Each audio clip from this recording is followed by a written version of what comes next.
നമ്മുടെ മുന്നിൽ ഒരുപാട് സുഗന്ധങ്ങൾ കടന്നുപോയിട്ടുണ്ട്. ഓരോന്നിനും അതിൻ്റെതായ പ്രത്യേകതകളുമുണ്ട്. എന്നാൽ ചില സുഗന്ധങ്ങൾ ഒരു വ്യക്തിയുടെ ജീവിതത്തിന്റെയോ ഒരു സംസ്കാരത്തിന്റെയോ ഒരു കാലഘട്ടത്തിന്റെയോ അടയാളമായി മാറുന്നു. അങ്ങനെയുള്ള ദി എസൻസ് ഓഫ് മസ്കുലിനിറ്റി എന്ന് വിശേഷിപ്പിക്കാവുന്ന ഒരു സുഗന്ധമാണ് ബ്രൂട്ട്.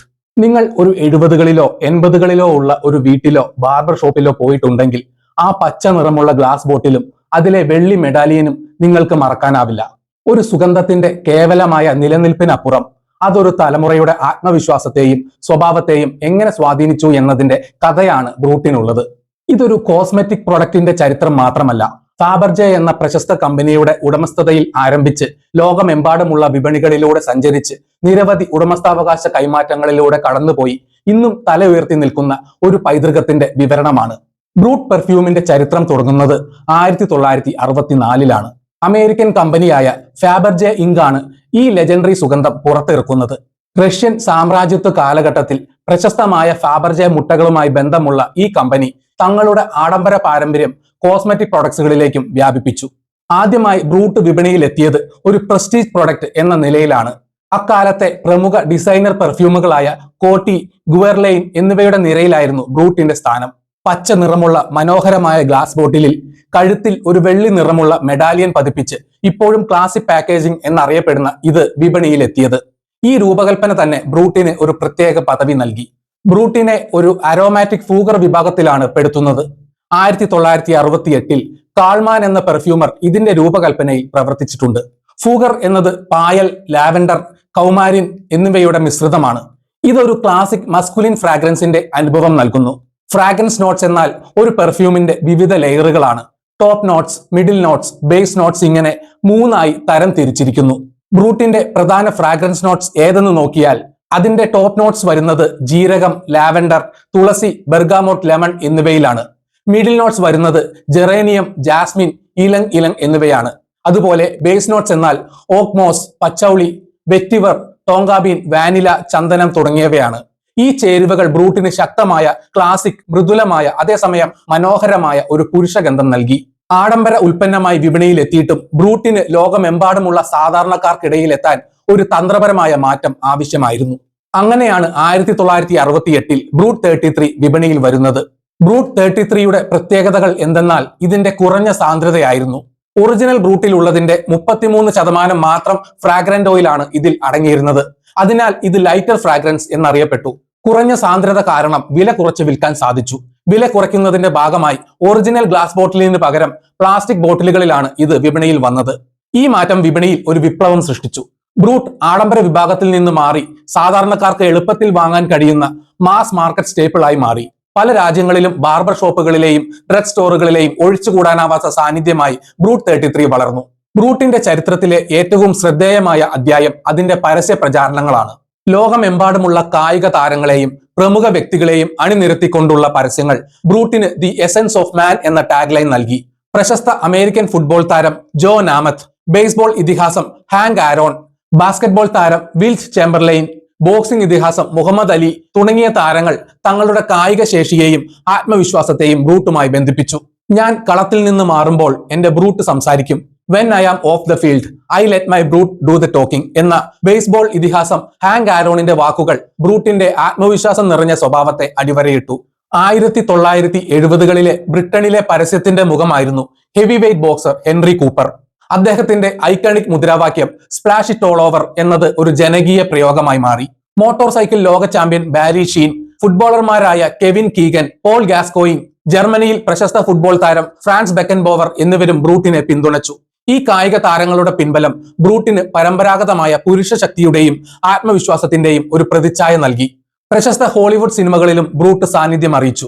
1974-ലെ ജെയിംസ് ബോണ്ട് സിനിമയായ the man with the golden gun എന്ന ചിത്രത്തിൽ ബോണ്ട് ബ്രൂട്ട് ഡിയോഡറന്റ് ഉപയോഗിക്കുന്നത് കാണിക്കുന്നുണ്ട്.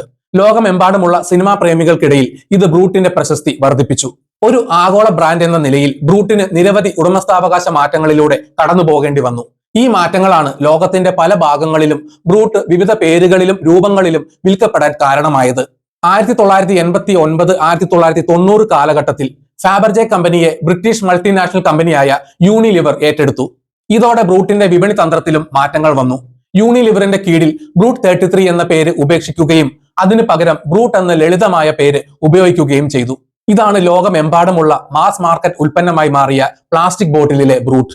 യഥാർത്ഥ ഫാബർജെ പതിപ്പ് ബ്രൂട്ട് ക്ലാസിക് ബൈ ഫാബർജെ എന്ന പേരിൽ അതിന്റെ പ്രത്യേകതയുള്ള ഗ്ലാസ് പാക്കേജിംഗിൽ നിലനിർത്തി.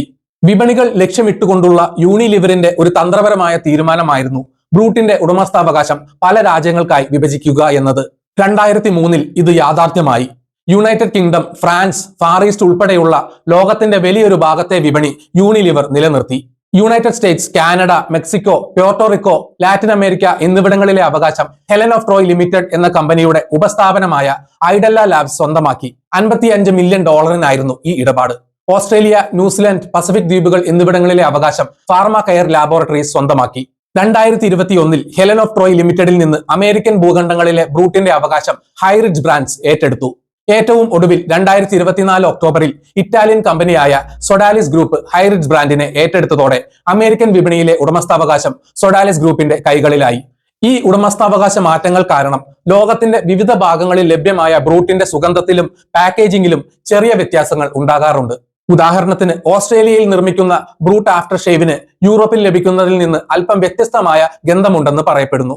പല പുതിയ ട്രെൻഡുകളും സുഗന്ധങ്ങളും വന്നു പോയെങ്കിലും ബ്രൂട്ട് അതിന്റെ ക്ലാസിക് വ്യക്തിത്വം നിലനിർത്തി. ഇതൊരു പഴയ സുഗന്ധം എന്ന് പലരും വിശേഷിപ്പിക്കാറുണ്ടെങ്കിലും അത് ഇന്നും വിപണിയിൽ ശക്തമായി നിലനിൽക്കുന്നു. ബ്രൂട്ട് അതിന്റെ ക്ലാസിക് ഹരിത സുഗന്ധത്തിൽ മാത്രം ഒതുങ്ങിയില്ല. പുതിയ തലമുറയെ ആകർഷിക്കാനായി 2006 ബ്രൂട്ട് റെവല്യൂഷൻ പോലുള്ള പുതിയ പതിപ്പുകൾ പുറത്തിറക്കി. ഓസോണിക് സുഗന്ധമാണിതിന്. ഇത് പരമ്പരാഗത പച്ച ബോട്ടിലിന് പകരം നീലയും വെള്ളിയും കലർന്ന പാക്കേജിംഗിലാണ് വന്നത്. നിങ്ങൾ എത്രത്തോളം വ്യത്യസ്തനാണോ അത്രത്തോളം വ്യത്യാസമാണിത് എന്നതായിരുന്നു ഇതിന്റെ തീം.